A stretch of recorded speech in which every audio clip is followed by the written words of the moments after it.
आज बंधुंकर स्मृति सभा सामिल होगा बंधु विषय कौन बा कहवा ये आम अंचल से अमीन भाव में जनाशुना विषय आसतु सांग मान विषय किसी आलोचना रखा जाए। गोविंद भूपेन्द्र बही लिखा बाछी लेब कंचा रखिब पातिबा देवटी दारुण ये दुख आम जीवन में सारा जीवन पर दुख कौन बाछी लेब कंचा सुधीर बाबू हेले पिला लोक तांकर माँ ए सज्जा से माँ भी एवं जीवित अच्छा पढ़ी देख माँ खाऊ तो पुओ को नहीं पड़े कि लीला सका उठती 4टार उठे गाई पर भूसी काटे गाई खुआपिया करेंगे गाई दुहीबे तापर जो लोक मैंने आसवे अमीन कम बुझापी सहित कथा हे भल मंद बुझे बुझला से गाधेबे गाधे तारी भितर से आउ गोटे कम शिखी सरकार तरफ ट्यूबवेल कम शिखी जो खराब ट्यूबवेल हुए ताकू से कम करते तारी भितर सब कम भितर जदि कौ गाँव गोटे ट्यूबवेल खराब है फोन है से 5-10 मिनट जाए से कम छाड़दे पुणी गाधे बेले अमीन कम को जाती मुझे सब देखे मोर दुकान पाखे सी जाऊे आसुवे से मुहर दुख देखनी कि आम बैच जो आम 83 बैच आम पढ़ुलु आम जिते पिला पढ़ुलु सी हूँ सबुठ छोटिया सबुठ छोटिया पिला तेणु सी सब चल चंचल थे बैच फिट आगे डेऊले सबुथ से चल चंचल थे आज से आमको छाड़ी तांकर निज जगह को सबुदिनिया जगह से चलीगले ये आम बहुत दुख अनुभव करूँ आम सांग पिला मैंने आसवे समस्ते मृत्यु मर्माहत होती तेणु मु प्रभु जगन्नाथ माँ तारिणी पाखे नवेदन करुँची पिला मानू केमती भले घंट गोड़े रखु सी भविष्य में भल मनीष हो रास्ता दांडे छिड़ा हूँ यहाँ हूँ मोर बड़ कथा से करूँ आपण परी बंधु जार थे ना आज्ञा से परिवार निश्चिंत सुख शांति बंची आगे बहुत बहुत धन्यवाद आज्ञा। बापा वृत्ति को आपणे नहीं बुझे वृत्ति थे अमीन वृत्ति किंतु सुधीर बाबू एभली गोटे व्यक्तित्व थे से अमीन वृत्ति करने सहित व्यक्तिगत काम था से बेसी गो सेवा करते गो सेवा अर्थ हूँ आम गो सेवा कहीं बुझे गो अर्थ हूँ दुईटा अर्थ गो अर्थ हूँ गोरु सेवा करवा गो अर्थ हूँ समाज सेवा कर गो सेवा करते श्रीकृष्ण करते द्वापर जुगे जहाँ को गो सेवा गुरु सेवा कहुए और से समाज सेवा तेणु समाज सेवा गुरु सेवा गो सेवा केवल से द्वापर जुग शिक्षा पाई तेणु सुधीर बाबू एकाधार जन समाजसेवी अमायिक मनीष एवं परोपकारी थे सबुदिन मर्माहित एवं सी आज आम गहड़े ना से सबुदिन आम हृदय मानसरे निश्चय रे मु प्रभु जगन्नाथ पाखे प्रार्थना करुँच प्रभु जगन्नाथ तांकर संतान मानू सेमती घंट घोड़े रखी ऋण झुण शब्द करी भासी आसुला तार सुगंध सब बड़ भाई नुहे पिता तुल्य सम्मान करुला भूल बटका घटीगले केबे दिन से भाविनी मो भाई गोटे भूल कर बसी मो भाई कर निश्चय ठीक कर भावना केते जन भितर अच्छी एक परिवार तोर निदर्शन गोटे मोर भाई पुराण जुगरे आम अनेक पथ अनेक भाषा अनेक विज्ञान अनेक साहित्य अनेक तथ्य कोई कह घास बाछुवे आड़े कथबार्ता करुवे छता सिलाई करुवे जोता सिलाई करुवे आधे हिसाब किताब करुवे आड़े भाषा विनिमय चली से कथा लुचि लुचिकी केमिति से अधूरा कर चलीगला शिखी एत कथा आम एत पाठ पढ़ी शिखी पारू ना मथानत हो जाए पाखे अरे तू चलीगलु सीना आमको अनेक तथ्य शिखई जाइछु परिवार केमिति भाई भाई माने चलती केमिति वसुधैव कुटुंबकम ये बही नहीं खातार नहीं हृदय अच्छी मन अच्छी भाषा अच्छी तेणु समस्ते भाई मैंने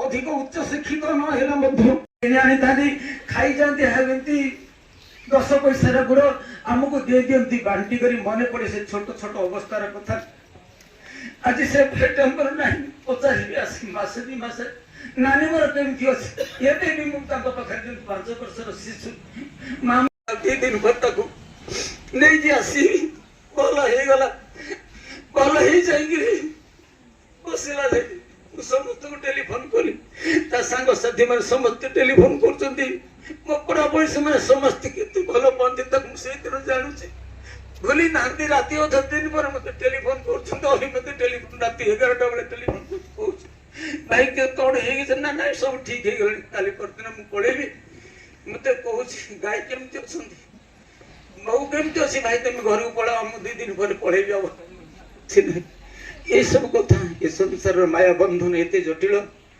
मुझे तो जते निज को संभाळिले मध्य पारुनी पारुनी रे भाई ये मोहग्रस्त सुनिया एते जंजालपूर्ण मु निज को असहाय मलिनी मनुष्यटा सतरे केते असहाय एते बुद्धिया एते विज्ञ एते केते कथा कोन आमुठारे अछि किंतु केते असहाय सते मनुष्य आमे केते असहाय कालिर सूर्योदय अंपाई सते अछि कि नै आमे जानिना तथापि केते हिंसर आमे केते तीव्रतार आमर अनुभव तेणु भाई मान आज शोक सभारे ए श्रद्धांजलि सभारे समस्त पुणी थर निवेदन करी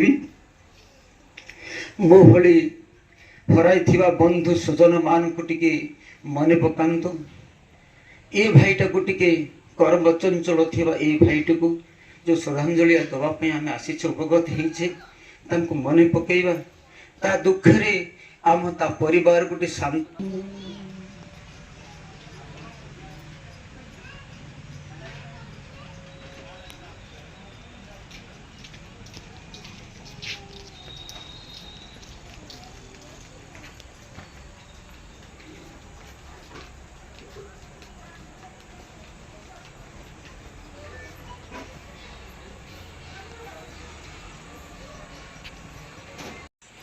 शांति 1983 मसीह परीक्षा देलु परीक्षा शेष दिन आम फिल्म देखी पलू समझे एमती सुजोग से एमती गोटे पिला चला से आम सागर पलि जाइला जहा हो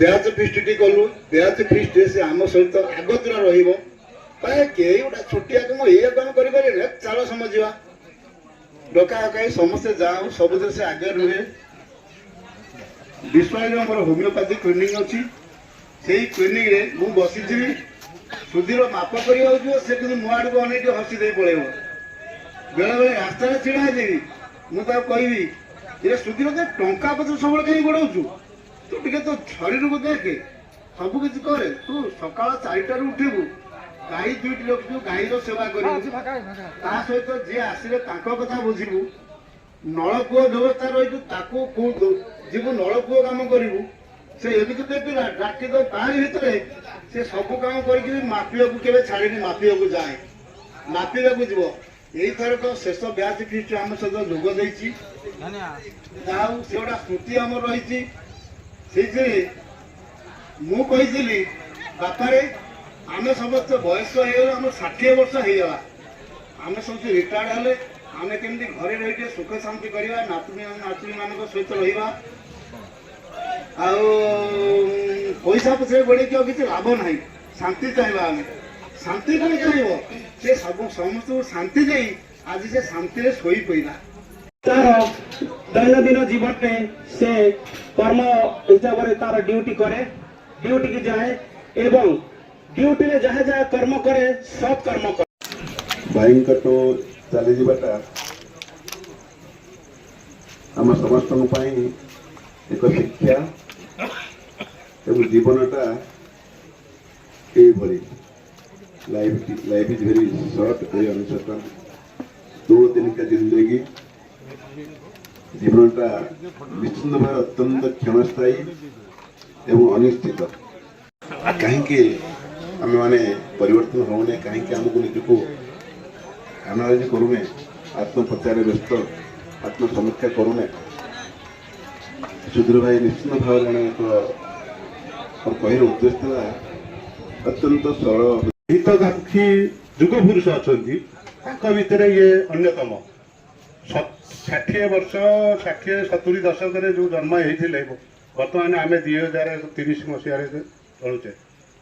ତାଙ୍କ ଭିତରେ ସେତେବେଳେ ଆମର ଏଠି ସଭ୍ୟତା କ'ଣ ଥିଲା, ସଂସ୍କୃତି କ'ଣ ଥିଲା, ପରମ୍ପରା କ'ଣ ଥିଲା, ସେଇଥିରେ ସେମାନେ ବଳିଆ ନେଇ ଆମକୁ ଆଜି ଦିଗ୍ଦର୍ଶନ ଦେଉଛନ୍ତି। ସମାଜର କ'ଣ ଭଲ କରିପାରିବା ସିଏ ଆମକୁ ମନ୍ତ୍ର ଦେଉଛନ୍ତି। ସାହାଯ୍ୟ କରୁଥିଲେ ଧନୀ ନିର୍ଧନ ଯେଉଁମାନଙ୍କର ଯେଉଁ କାମ ଅଛି ସେ ତାକୁ ନିଭାଇବାରେ ସମସ୍ତଙ୍କୁ ସହଯୋଗ କରିଥିଲେ। ଏଇ ହେଉଛି ପ୍ରେରଣା। ଆମେ ଯଦି ଏତେ ଲୋକ ଆଜି ଉପସ୍ଥିତ ହେଇଛେ ତାଙ୍କଠାରୁ କ'ଣ ସ୍ମୃତିଚାରଣ କରୁଛେ, ଆଉ ସମାଜକୁ ସିଏ କ'ଣ ବାର୍ତ୍ତା ଦେଲେ, କ'ଣ ଶିଖେଇଲେ ଆମକୁ, ଆମ ପରବର୍ତ୍ତୀ ପିଢ଼ି କ'ଣ ଶିଖିବ, ସେଥିରେ ଆମେ ଭାଗ୍ୟବାନ ହେଉଛି। ଆମର କର୍ତ୍ତବ୍ୟ ହେଉଛି ତାଙ୍କର ଯେଉଁ ମହାନ ପରମ୍ପରା ଥିଲା, ଯେଉଁ ଆଦର୍ଶ ଥିଲା, ପ୍ରେରଣା ଥିଲା, ସମସ୍ତଙ୍କୁ ଆମେ ଯେତେବେଳେ ସାହାଯ୍ୟ ସହଯୋଗ ମାଗିଛୁ ସିଏ ଆମକୁ ସହଯୋଗ କରିଛନ୍ତି। ଯିଏ ଆମର ପିଲାମାନେ ଅଛନ୍ତି ବିଭିନ୍ନ ପ୍ରସଙ୍ଗ ସେ କରନ୍ତି। ଇଏ ଗୋଟେ ଅଞ୍ଚଳ ନାହିଁ, ଆମ ଗାଁ ଆଖପାଖ ଅଞ୍ଚଳରେ ପଞ୍ଚାୟତ ପାରାଦୀପରୁ ଆରମ୍ଭ କରି ରାହାମା ତିର୍ତ୍ତୋଲ ପର୍ଯ୍ୟନ୍ତ ତାଙ୍କ ନାଁ ଆମେ ଶୁଣିଛୁ। ଏତେ ପାଠ ପଢିଲେ ଗୋଟିଏ, ଜ୍ଞାନ ଅର୍ଜନ କଲେ ଗୋଟିଏ, ଅଭିଜ୍ଞତାକୁ ସାଉଁଟି କରି ସମାଜର ମଙ୍ଗଳ କରିବାରେ ଗୋଟେ ବ୍ରତ ଭାବରେ ସେ ନେଇଥିଲେ, ଯାହା ଆମକୁ ଏଠି ଆଣି ବାନ୍ଧିବାରେ ସାହାଯ୍ୟ କରୁଛି। ତେଣୁ ଆମେ ଏଠି ଯେଉଁମାନେ ଉପସ୍ଥିତ ରହିଛେ ଏ ମହାନ ମହାପୁରୁଷ କହିଲେ ଅତ୍ୟୁକ୍ତି ହବନି, ତାଙ୍କ ପାଖରେ ତାଙ୍କ ପାଦ ତଳରେ ଆମେ ଶପଥ ନେବା ଉଚିତ ଯେ ସମାଜର ଆମେ କ'ଣ ହିତ କରିପାରିବା। ବନ୍ଧୁ, ମନୁଷ୍ୟ ମରିଯାଏ କାହିଁକି? ନ ମଲେ ହୁଅନ୍ତା ନାହିଁ କି? ସେ ବିଷୟରେ କହିବେ। ମରଣ ଡାକୁଛି ହାତ ଠାରି ମୋତେ ଜୀବନ କରୁଛି ମନା। ଜୀବନ ମରଣ ମଝିରେ ମୁଁ ଏକ ଛୋଟ ଭୁଲ ବୁଝାବଣା। ଏପାଖେ ଏନ୍ତୁଡ଼ି ଶାଳର ନିଆଁ ତ ସେପାଖେ ଜୁଇର ନିଆଁ, ନିଆଁ ଧୂଆଁ ଘେରାସି ଅଗଣା ଭିତରେ ଠିଆ। ଆମେ ପ୍ରତ୍ୟେକ ମଣିଷ ଜନ୍ମ ନେଇଛେ ଯେଉଁଠିକି ମୃତ୍ୟୁ ହିଁ ସତ୍ୟ। ମର୍ତ୍ତେ ମାନବ ଦେହ ଭଳି ଦେବତା ହେଲେ ବି ମରେ। ତେଣୁ ଯିଏ ବି ଜନ୍ମ ନେଇଛନ୍ତି ଏ ସଂସାରରେ ତାଙ୍କୁ ଆରପାରିକୁ ଯିବାକୁ ହେଇଛି। ତେଣୁ ଏ ଏକ ଅବଧାରିତ ସତ୍ୟ।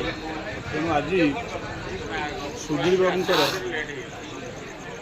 ଦେହାନ୍ତର ଏକାଦଶ ତିଥି।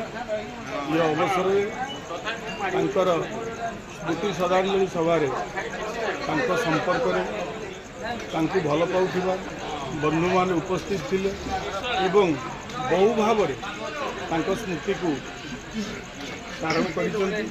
ଏ ଅବସରରେ କେବଳ ଏତିକି କଥା ମୋର ମନକୁ ଆସେ, ତାଙ୍କ ସହିତ ମୋର କିଛି ଅନ୍ତରଙ୍ଗ ମୁହୂର୍ତ୍ତ ବିତିଛି।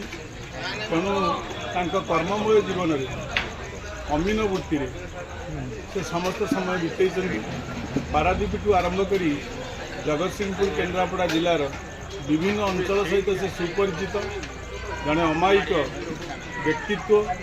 ତାଙ୍କ ଭିତରେ ସରଳ ନିଷ୍କପଟର ଚିତ୍ର ସ୍ପଷ୍ଟ ବାରି ହୁଏ ଏବଂ ଏ ଅମିନ ବୃତ୍ତିରେ ତାଙ୍କର ଯେଉଁ ଧୀଶକ୍ତି ବା ତାଙ୍କର ଯେଉଁ ଜ୍ଞାନ, ମୁଁ ତାଙ୍କୁ ଭଲ ଭାବରେ ଜାଣିଛି। ତାଙ୍କର ବାବା ମଧ୍ୟ ଏ ପେଶାରେ ଥିଲେ ଏବଂ ପରବର୍ତ୍ତୀ ସମୟରେ ସେ ଆ ଭିତରେ ବହୁ ଗଭୀର ଅନୁଭୂତି ଭିତରେ ଥିଲେ। ରେଭିନ୍ୟୁର ବଡ଼ ବଡ଼ ସମସ୍ୟାକୁ ମଧ୍ୟ ମାପଚୁପ ମାଧ୍ୟମରେ ସେ ବସି ସମାଧାନ କରିଛନ୍ତି। ତେଣୁ ଏକାଧାରରେ ସେ ଜଣେ ଦରଦୀ ହୃଦୟର ବ୍ୟକ୍ତିତ୍ୱ ଥିଲେ, ଯାହା ହଉ ସେ ଆଜି ଆମ ଗହଣରେ ନାହାନ୍ତି। ତେଣୁ ଆଜି ଦିନରେ ସେ ବିଦେହୀ ଆତ୍ମାର ସଦ୍ଗତି କାମନା କରୁଛି ଓ ମହାପ୍ରଭୁ ଜଗନ୍ନାଥଙ୍କ ପାଖରେ ମା ଶାରଳାଙ୍କ ପାଖରେ ପ୍ରାର୍ଥନା କରୁଛି ତାଙ୍କ ଆତ୍ମାର ସଦ୍ଗତି ହେଉ ଏବଂ ତାଙ୍କ ଅବର୍ତ୍ତମାନରେ ସେ ଛାଡ଼ି ଯାଇଥିବା ସଂସାରକୁ ମହାପ୍ରଭୁ ଜଗନ୍ନାଥ ସହାୟ ହୁଅନ୍ତୁ। ଆଜି ଏ ଅବସରରେ ମୋର ଠାକୁରଙ୍କ ପାଖରେ ଏତିକି ହିଁ କାମନା। ସେବାକୁ ନିଜର ଆଧାର ମନେ କରି ସେ ଜଗନ୍ନାଥ ପ୍ରଭୁଙ୍କର ନନ୍ଦିଘୋଷ ଯାତ୍ରାରେ ନିଜେ ନିଜର ସେବକମାନଙ୍କୁ ନେଇକି ବହି ପାଣି ସର୍ବତ ବଣ୍ଟନ କରନ୍ତି ଏବଂ ପ୍ରତି ଏକାଦଶୀ ସଂକ୍ରାନ୍ତିରେ ନଡ଼ିଆ ଆଉ ତୁଳସୀ ଗ୍ରହଣ କରି ପ୍ରଭୁ ପାଇଁ ପଠାନ୍ତି। ତ ତାଙ୍କ ଭକ୍ତ କଥା ଭଗବାନ ହିଁ ବୁଝିବେ। ଆମେ ନିମିତ୍ତ ମାତ୍ର ହେଲେ ଆଶା କରିବା, ପ୍ରାର୍ଥନା କରିବା ପ୍ରଭୁ ଜଗନ୍ନାଥ ତାଙ୍କ ପାଦପଦ୍ମରେ ସ୍ୱର୍ଗତ ସୁଧୀର ଭାଇଙ୍କୁ ସ୍ଥାନ ଦିଅନ୍ତୁ, ମୁକ୍ତି ପ୍ରଦାନ କରନ୍ତୁ। ବହୁତ ବହୁତ ଧନ୍ୟବାଦ। ବନ୍ଧୁ, ପରିଚୟ ଦେବେ କି ବିଷୟ କହିବେ? ମୋ ନାଁ ସର୍ବେଶ୍ୱର ବେହୁରା। ମୁଁ ଜଗତସିଂହପୁର ଜିଲ୍ଲାର ଆମର କୁଜଙ୍ଗ ଏରିଆର ପାରାଦୀପର ଜଣେ ଅମିନ। ଭାଇଙ୍କୁ ମୋର ସାଦର ନମସ୍କାର। ଆଜି ସେ ଆମ ଗହଣରେ ନାହାନ୍ତି। ତାଙ୍କର ଅନୁପସ୍ଥିତିକୁ ଆଜି ଆମେ ବହୁତ ଅନୁଭବ କରୁଛୁ। ଅଧିକ ଏବଂ ନିର୍ମାୟା ଏବଂ ଅମାୟିକ ଲୋକ ଗୋଟେ ଜଣେ ଥିଲେ। ନିର୍ଭୟରେ ସେ କରନ୍ତି ସେ କାମ। ତାଙ୍କର ଏତେ ଦକ୍ଷତା ଥିଲା ତାଙ୍କର ସେବା ବୋଧରେ ସେ ଆଦୌ ପଛଘୁଞ୍ଚା ଦିଅନ୍ତି ନାହିଁ। ବହୁତ ଦକ୍ଷତା ମାନେ ଆମେ ତାର ମାପକାଠି ଆମେ ପାଇବୁନି ଯେତିକି ଦକ୍ଷତା ତାଙ୍କର ଥିଲା ଏ କାମରେ ସେ କାହାକୁ ବି ଖାତିର କରନ୍ତି ଏ କାମ ବାବଦରେ ଯିଏ ସେ ମୁଁ ସଚୋଟ ସ୍ୱାସ୍ଥ୍ୟ ହିଁ ସମ୍ପଦ ଆଜ୍ଞା। ପ୍ରଥମେ ସ୍ୱାସ୍ଥ୍ୟକୁ ଠିକ୍ ଭାବରେ ରଖିବା ପାଇଁ ଏ ପରିବେଶ ତ ଆମକୁ ସାଥ ଦେଉନି ଆଜ୍ଞା, କ'ଣ ବା କରିବା। ବହୁତ ବହୁତ ଧନ୍ୟବାଦ ଆଜ୍ଞା। ଆସନ୍ତୁ ଆଜିର ଏହି ଶ୍ରଦ୍ଧାଞ୍ଜଳି ସଭାର କିଛି ମୁହୂର୍ତ୍ତ ବିତେଇଲା ପରେ ଯେହେତୁ ଏହାକୁ ଆମେ ଶୋକ ଦିବସ କହିବା ଆଜ୍ଞା, ସେ ଦିନଟିକୁ ତ ଆମେ ଭୁଲି ପାରିବା ନାହିଁ। କ'ଣ କରିବା ଆଜ୍ଞା, ଜନ୍ମ ଅଛି ତ ମୃତ୍ୟୁ ଅଛି, ତେଣୁ ଆକୁ ନେଇ ଆମେ ଆଗକୁ ବଢ଼ୁଛେ। ଆସନ୍ତୁ ବନ୍ଧୁଙ୍କ ସହ କିଛି କଥା ହେବା। ଆମ ଏରିଆରେ ଗୋଟେ ଭଲ ଲୋକ ଅଛି, ପିଲାଟି ଥିଲା ଭଲ ମନ୍ଦ ଆମ କାମ ଭଲ ମନ୍ଦ ବୁଝେଇଛି, ସଂସ୍କାରୀ ଲୋକ। ହଉ ବାପା, ଆଉ ଭାଇ ଟିକେ ବହୁତ ଧନ୍ୟବାଦ ଆଜ୍ଞା।